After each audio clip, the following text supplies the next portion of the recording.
الحمد للہ رب العالمین والصلاة والسلام علی سید المرسلین وعلی آلہ واصحابہ اجمعین. قال اللہ تبارک و تعالی فی الکلام المجید والفرقان الحمید. اعوذ باللہ من الشیطان الرجیم. بسم اللہ الرحمن الرحیم. سبحان الذی اسری بعبدہ لیلا من المسجد الحرام الى المسجد الاقصى الذي باركنا حوله لنريه من آياتنا إنه هو السميع البصير. وقال تعالى وما جعلنا الرؤية التي أريناك إلا فتنة للناس. وقال النبي صلى الله عليه وسلم الصلاة معراج المؤمن. صدق الله العظيم وصدق رسوله النبي الكريم ونحن على ذلك لمن الشاهدين والشاكرين والحمد لله رب العالمين. محترم و مکرم حضرات علماء کرام اور ایمان والے بھائیوں، ہم اور آپ جس مہینے سے گزر رہے ہیں اس کا نام رجب المرجب ہے. اس مہینے کی کچھ فضیلتیں آپ صلی اللہ علیہ وسلم نے بھی ذکر فرمائی اور خود کتاب اللہ نے اس کی طرف اشارہ فرمایا. منہا اربعۃ حرم، کہ اللہ پاک کے یہاں 4 مہینے حرمت والے، عظمت والے. ایک ساتھ 3 مہینے ہیں اور چوتھا مہینہ بیچ میں ہے رجب المرجب. یہ بھی عربوں کے یہاں جاہلیت میں ان 4 مہینوں میں قتال اور جنگ وغیرہ نہیں ہوتی تھی. اللہ پاک نے اسی کو فرمایا ان عدت الشہور عند اللہ 12 شہرا. اللہ پاک کے یہاں مہینے کی گنتی 12، سال کی گنتی 12 مہینوں سے ہے. اور منہا اربعۃ حرم، ان میں 4 حرمت والے مہینے. رجب کا مہینہ بھی اسی میں سے گنا جاتا ہے. آپ حضرات کے سامنے کلام پاک کی جن آیات کی تلاوت کی، اس میں اللہ تبارک و تعالیٰ نے جناب نبی اکرم صلی اللہ علیہ وسلم کے لیے جن معجزات میں سب سے بڑا معجزے کا ظہور فرمایا، یعنی آپ صلی اللہ علیہ وسلم اپنے گھر اور مسجد حرام سے مسجد اقصیٰ تک پہنچے اور وہاں سے پھر اللہ پاک نے 7 آسمانوں پر بلایا اور سدرۃ المنتہا سے آگے بڑھ گئے. آپ صلی اللہ علیہ وسلم افتمارونہ علی ما یری ولقد رآہ نزلۃ اخری. سورہ نجم میں اللہ تبارک تعالیٰ نے آسمانی واقعے کا ذکر فرمایا. اس لیے علماء کرام فرماتے ہیں کہ 2 چیزیں ہیں. ایک ہے معراج، جو اس دنیا کے اندر مکہ مکرمہ سے بیت المقدس کا سفر ہوا، اس کو تو اسراء کتاب اللہ نے فرمایا سبحان الذی اسری بعبدہ، اس کو اسراء کہتے ہیں. اور وہاں سے بیت المقدس سے اللہ پاک نے جہاں تک پہنچایا، 7 آسمان کی سیر ہوئی، سدرۃ المنتہا پر پہنچے اور اس سے آگے بھی فکان قاب قوسین او ادنی. اللہ پاک ہی جانتے ہیں. آگے اللہ پاک فرماتے ہیں کہ ہم نے آپ صلی اللہ علیہ وسلم کو بہت ساری آیتیں، بہت ساری نشانیاں بتلائی. لِنُرِيَهُ مِنْ آیاتنا، یہاں فرمایا ہماری آیتوں کو دیکھیں، نشانیوں کو دیکھیں. اور وہاں بھی فرمایا افتمارونہ علی ما یری وَلَقَدْ رَآهُ نَزْلَةً. پھر آگے اللہ پاک نے اس کا بھی ذکر معراج کا فرمایا. بتلانا یہ ہے کہ جناب نبی اکرم صلی اللہ علیہ وسلم کے علاوہ اللہ پاک نے 1 لاکھ سے زائد انبیاء کرام علیہ السلام کو بھیجا. ہر ایک نبی کو اپنے زمانے کے اعتبار سے معجزات دیے گئے. معجز یہ عربی زبان کا لفظ ہے، اس کا معنی عاجز کرنے والا، تھکا دینے والا، یعنی جس کا کوئی مقابلہ نہ کر سکے، وہاں تک پہنچ نہ سکے، اس کو کہا جاتا ہے معجزہ. اللہ پاک نے انبیاء کرام علیہ السلام کو جن ناخوشگوار حالات میں بھیجا اور ہر نبی کو اپنے زمانے کی باطل قوتیں، حکومتیں اور اس قسم کے افراد سے پالا پڑا. کچھ لوگوں نے دنیاوی کرتب بھی دکھلائے. موسیٰ علیہ السلام کے جادوگر آئے، حضرت عیسیٰ علیہ السلام کے زمانے میں فن طب اور ڈاکٹری. اس طرح مختلف انبیاء کرام علیہ السلام کے زمانے میں جو چیزیں تھیں، نبی کو اس کا تول لے کر بھیج کر یہ بتلایا کہ یہ اپنی طرف سے اعلان نہیں کر رہے ہیں، یہ ہمارے چیدہ اور منتخب ہے، مصطفین الاخیار، یہ ہمارے انتہائی پسندیدہ بندے. ان انبیاء کرام علیہ السلام میں سے ہر ایک کو مختلف معجزات دیے. آپ صلی اللہ علیہ وسلم کو بھی بہت سارے معجزات دیے. اسی میں یہ ایک معجزہ عیسیٰ ہے جو انبیاء کرام علیہ السلام میں سے کسی کے لیے مقدر نہیں تھا. اور ایسا معجزہ جو کائنات میں اس کے پہلے نہ ہوا ہے، نہ اس کے بعد کبھی ہو سکے گا. اسی کو اللہ پاک نے آیات میں فرمایا سبحان الذی اسری بعبدہ، پاک ہے وہ ذات جو اپنے بندے کو اسرا رات کے وقت لے چلی. اور آگے ارشاد فرمایا مسجد حرام سے مسجد اقصی تک. مسجد اقصی کی تعریف میں فرمایا التی بارکنا حولہ، شام کی سرزمین فلسطین یہ سب شام ہی کے علاقے تھے. یہ اللہ پاک نے فرمایا التی بارکنا حولہ، جہاں ہم نے برکتیں نازل فرمائی. ظاہری برکتیں بھی اللہ پاک نے دی تھی اور باطنی برکتیں بھی تھی. ظاہری برکتوں میں آج بھی وہ ملک سب تو شاداب ہے، شام ہے، لبنان ہے، جوردن ہے، فلسطین ہے، یہ جتنے بھی علاقے ہیں یہ سب کے سب وہ ہے جو کسی زمانے میں قرآن جب نازل ہو رہا تھا التی بارکنا حولہ سے جو اشارہ فرمایا یہ مسجد اقصی کے اطراف کے یہ جتنے علاقے ہیں یہ سب ہو رہا ہے. حضرت ابراہیم علیہ السلام کے صاحبزادے حضرت اسحاق سے لے کر حضرت عیسیٰ علیہ السلام تک بنی اسرائیل کے جتنے نبی آئے ان سب کے لیے مقدس تھی بیت المقدس کی زمین اور مسجد.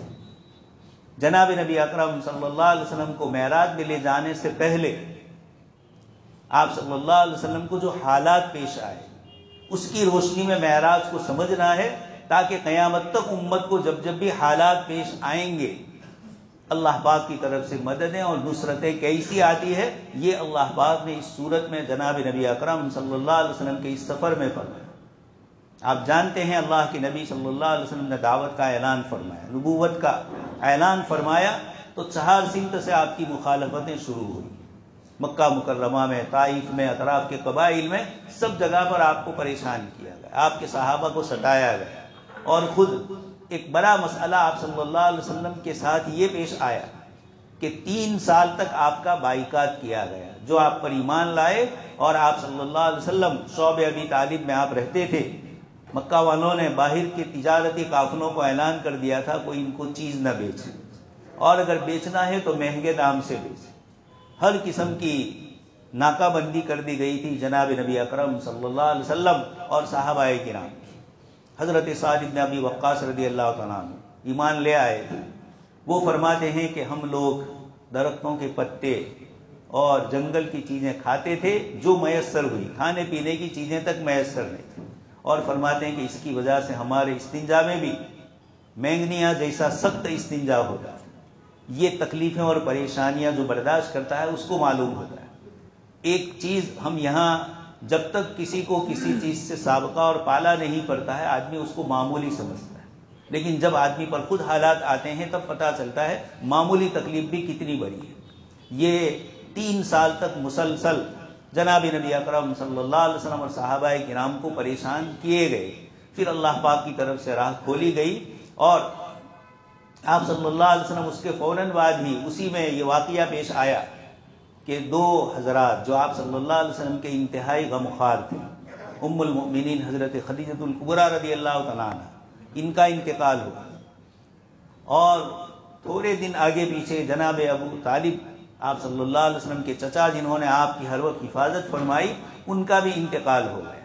اس لیے اسلامی تاریخ میں اس سال کا نام رکھا گیا عام الحزن، غم اور پریشانی کا سال. اسی غم اور پریشانی میں اللہ تبارک تعالیٰ کی طرف سے آپ صلی اللہ علیہ وسلم کو 2 بڑے انعام دیے گئے.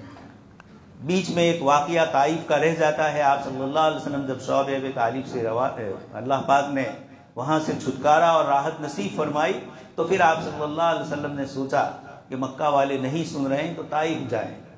اور وہاں کے حالات بھی مشہور ہے، سرداروں نے کس طرح ستایا، نوجوانوں نے لہو لہان کر دیا. حضرت زید بن حارثہ رضی اللہ تعالیٰ عنہ آپ کے ساتھ سفر میں تھے، انہوں نے پورا منظر اس کو بیان فرمایا. اللہ پاک کی طرف سے فرشتے اوپر سے جبرائیل علیہ السلام کے ساتھ آئے اور کہا کہ آپ کہیں اس طرح کی سزا طائف والوں کو دی جائے، 2 پہاڑوں کے بیچ میں ان کو مسل دیا جائے. اللہ پاک نے آپ کو رحمت للعالمین بنا کر بھیجا. آپ نے دعا کی کہ باری تعالیٰ ان کی نسلوں میں آپ ایمان پھیلائیں. چنانچہ بعد میں مکہ فتح ہوا، طائف فتح نہیں ہوا تھا. بڑی بہادری سے وہ لوگ لڑ رہے تھے، لیکن پھر آپ صلی اللہ علیہ وسلم 1 مہینے کا محاصرہ کر کے مدینہ منورہ واپس آ گئے. اللہ پاک کے نبی کی دعائیں رنگ لائی اور یہ لوگ خود اسلام قبول کرنے کے لیے طائف والے آ گئے. یہ جناب نبی اکرم صلی اللہ علیہ وسلم کے حالات ہیں.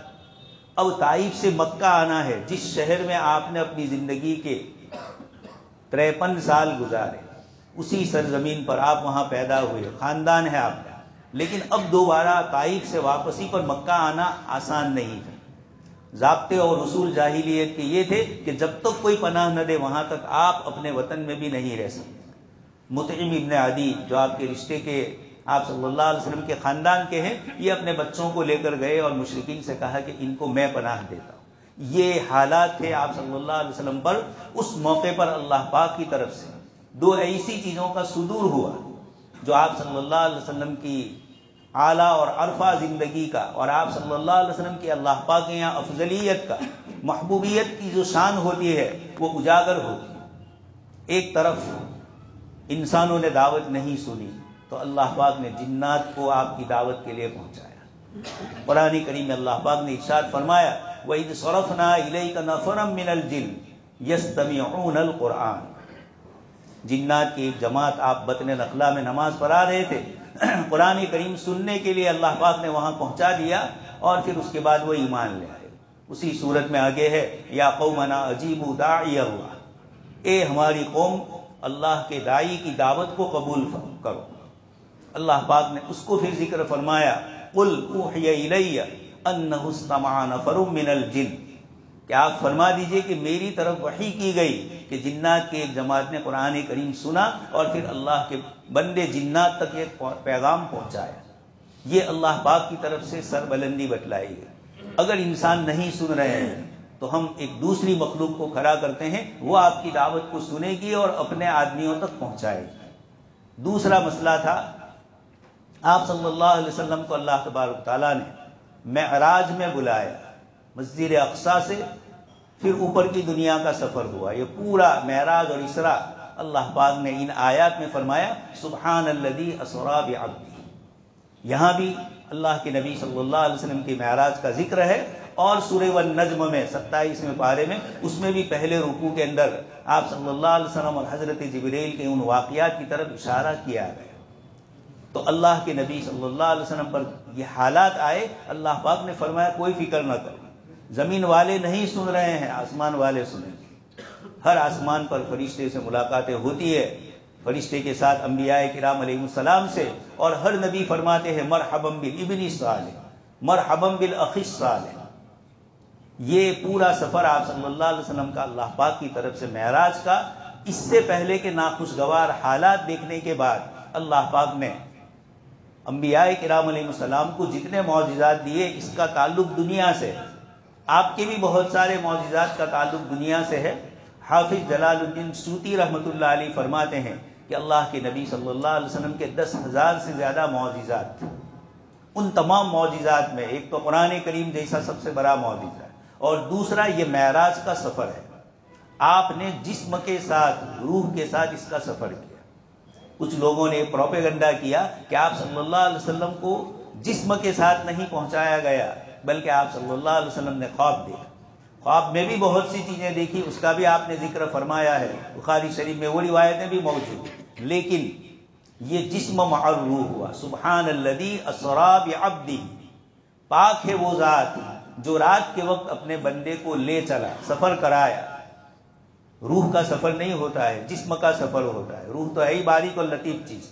اسریٰ بعبدہ میں اشارہ کر دیا، اور لفظ عبد سے اشارہ کیا کہ ان کی ذات سے تعلق تھا، خواب سے تعلق نہیں تھا۔ اس واقعے کو مفسرین نے، محدثین نے تفصیل سے ذکر فرمایا ہے۔ ہرقل روم کا بادشاہ، ایرانیوں سے اس کی جنگ ہوئی تھی، اور پھر اللہ پاک نے اس کو فتح نصیب فرمائی۔ آپ سن چکے ہیں یومئذ یفرح المؤمنون بنصر اللہ، سورہ روم میں اللہ پاک نے اس کی طرف اشارے فرمائے۔ اس کی خوشی میں یہ گیا تھا بیت المقدس، ہرقل روم کا جو بادشاہ تھا، یہ اسی شکرانے کے طور پر بیت المقدس میں عبادت کے لیے گیا۔ وہیں آپ صلی اللہ علیہ وسلم کا خط مبارک اس کے پاس دعوت کا پہنچا، جس میں آپ نے اسلام کی ان کو دعوت دی۔ اتفاق یہ تھا کہ ابو سفیان ابھی ایمان نہیں لائے تھے، یہ تجارتی غرض سے وہاں پہنچے تھے، اور ہرقل نے کہا کہ ان کی قوم کے کوئی آدمی یہاں تجارت کے لیے آئے ہوں۔ اس وقت سفر ہوتا تھا رحلۃ الشتاء والصیف، قرآن خود فرماتا ہے قریش تھے تجارت والے لوگ، شام اور یمن کا سفر تجارت میں کرتے تھے۔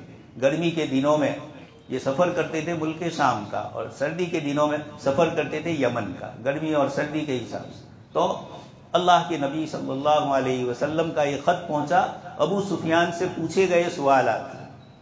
بخاری شریف میں تو یہ عبارت اس کے بعد نہیں ہے، لیکن دوسرے محدثین نے اس کو ذکر کیا کہ اس نے یہ کہا کہ تمہارا آدمی کیا کہہ رہا ہے، یعنی جن کو تمہارے یہاں نبی ہونے کا جنہوں نے دعویٰ کیا، ان کی کیا کیا علامتیں ہیں، ان کی کیا خصوصیات ہیں، بہت ساری ذکر کی، ان کی تعلیم کیا ہے وہ بھی ذکر کی۔ اسی میں ابو سفیان نے یہ کہا کہ ابھی انہوں نے ایک چیز کا دعویٰ کیا ہے کہ وہ مکہ مکرمہ سے مسجد اقصی آپ کے علاقے میں آئے اور وہاں سے پھر اللہ پاک نے ساتوں آسمان کی سیر کروائی۔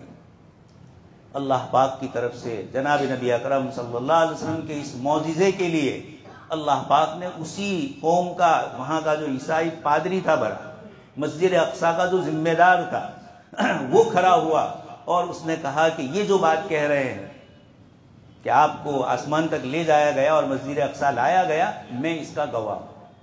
ہرقل بادشاہ اور بیت المقدس کے سب سے بڑے مجاور اور پادری، یہ ابو سفیان کے سامنے، انہوں نے تو آپ صلی اللہ علیہ وسلم کی مخالفت میں کہا تھا کہ ایک آدمی اس طرح کیسے جا سکتا ہے، لیکن اللہ پاک نے اس پادری کو کھڑا کیا۔ اس نے کہا مجھے وہ رات بہت اچھی طریقے سے معلوم ہے جس رات آپ نے سفر کیا۔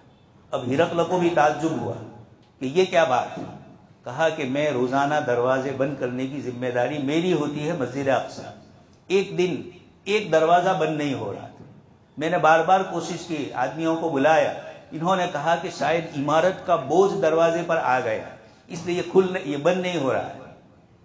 کہا کہ میں نے اس کے بعد کہا کہ اب صبح میں دیکھی جائے گی، صبح میں گئے، دروازہ کھل رہا ہے، بند ہو رہا ہے، لیکن ایک جگہ میں نے دیکھی کہ پتھر میں سوراخ کیا ہوا تھا۔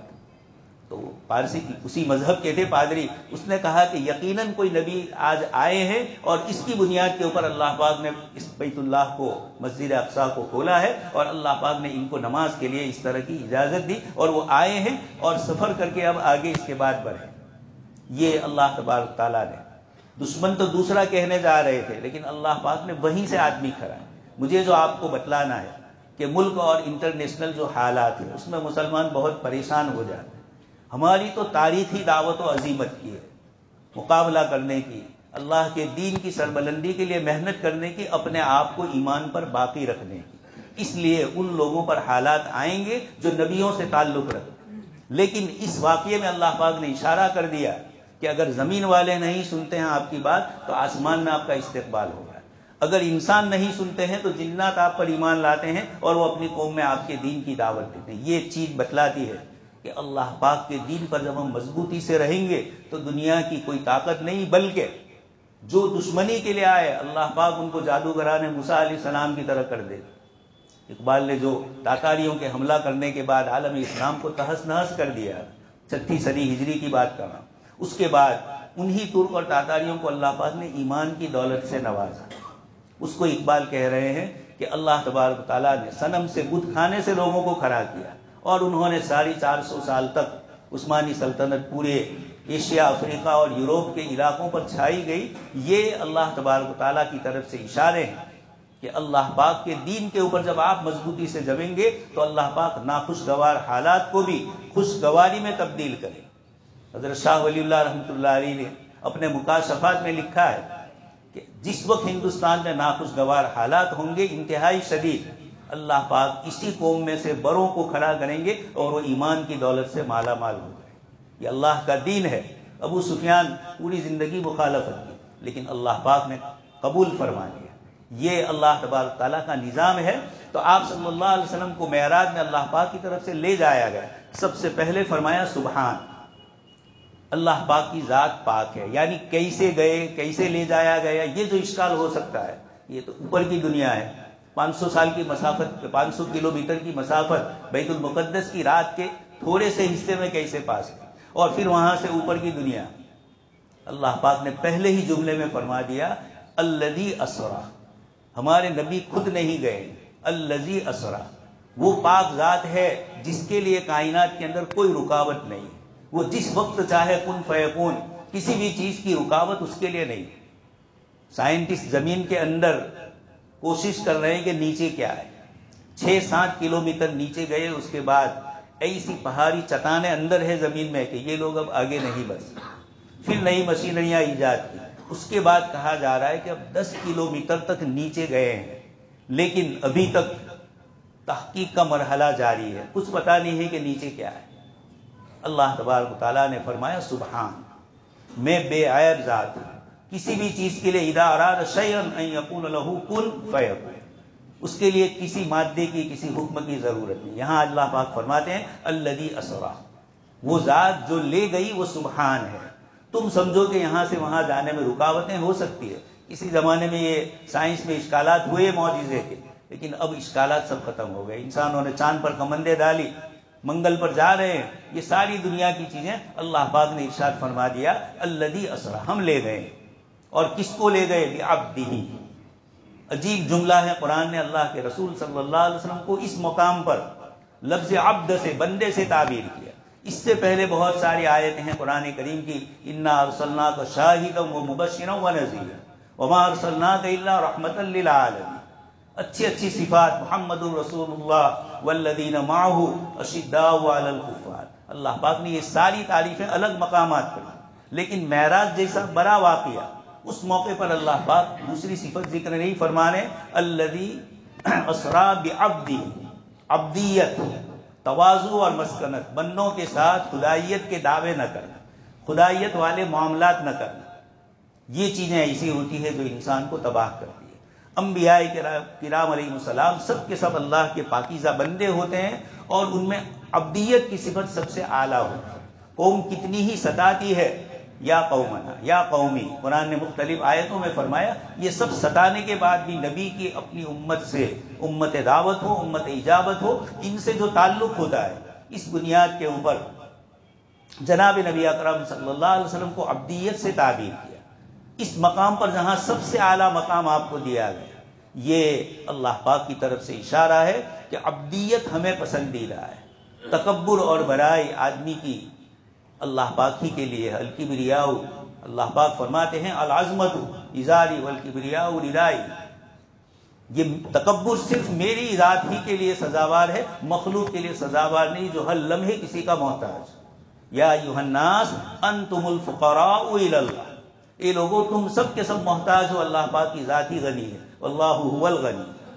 آپ صلی اللہ علیہ وسلم کی یہ عبدیت کی صفت کی بنیاد پر، آپ چونکہ اللہ کے رسول تھے، اللہ پاک سے بھی آپ کا ایک تعلق تھا، اور رسول تھے جن کی طرف مخلوق اللہ کے بندے ان کے ساتھ بھی تعلق تھا. حضرات محدثین فرماتے ہیں کہ آپ صلی اللہ علیہ وسلم نے اللہ پاک کی ذات عالی کے ساتھ جو معاملات ہے، اس میں جو تواضع، انکساری، عاجزی، بندہ ہونا بتلایا، تو اللہ پاک نے معراج پر پہنچایا. یہ اعلیٰ درجہ. اور مخلوق کے ساتھ جو تعلق رکھا، لوگوں کی کڑوی کسیلی سنی اور مخلوق کے ساتھ جو تعلق رکھا، اللہ تبارک تعالیٰ نے اس کی بنیاد پر آپ کو شفاعت کبریٰ عطا فرمائی. کل قیامت کے دن حساب کتاب شروع نہیں ہوا ہوگا، سب اپنے اپنے پسینوں میں، پریشانیوں میں ہوں گے. ایسے موقع پر سب لوگ حضرت آدم علیہ السلام کے پاس جائیں گے. قصہ لمبا ہے، ہر نبی کچھ نہ کچھ بہانہ کر کے انکار کرتے ہیں. آخر میں کہا جاتا ہے حضرت عیسیٰ علیہ السلام کی طرف سے کہ آپ حضرت محمد صلی اللہ علیہ وسلم کے پاس جائیے. حضور فرماتے ہیں اس کے بعد میں بارگاہ رب العزت میں جاؤں گا، سجدہ ریز ہوں گا. اللہ پاک کی طرف سے آواز آئے گی سل تؤتا، اے ہمارے نبی آپ مانگیے، جو مانگیں گے دیا جائے گا. پھر اللہ پاک کی طرف سے حساب کتاب شروع ہوگا. یہ ہے آپ صلی اللہ علیہ وسلم کے لیے اللہ پاک کے یہاں مقام، جو آپ صلی اللہ علیہ وسلم کے مخلوق کے ساتھ انکساری کی بنیاد پر اللہ پاک نے آپ کو یہ شفاعت کبریٰ سے نوازا. معلوم ہوا کہ جو انبیاء کرام علیہ السلام سے جس درجے تعلق رکھے گا، اسی درجے اللہ پاک کی طرف سے اس کے ساتھ فیصلے ہوں گے، اللہ پاک کی طرف سے معجزات اور دوسری چیزیں اسی طریقے سے آئے گی. حضرت امام رازی رحمۃ اللہ علیہ فرماتے ہیں کہ آپ صلی اللہ علیہ وسلم سے اللہ پاک نے پوچھا کہ آپ کو اپنے ناموں میں کون سا نام زیادہ پسندیدہ ہے؟ اللہ کے نبی صلی اللہ علیہ وسلم نے فرمایا لفظ عبد. تو اللہ پاک نے اس مقام پر سبحان الذی اسریٰ بعبدہ، اس میں امت کو اشارہ کر دیا آیت کریمہ سے کہ عیسائیوں کی طرح غلط فہمی میں مبتلا مت ہونا.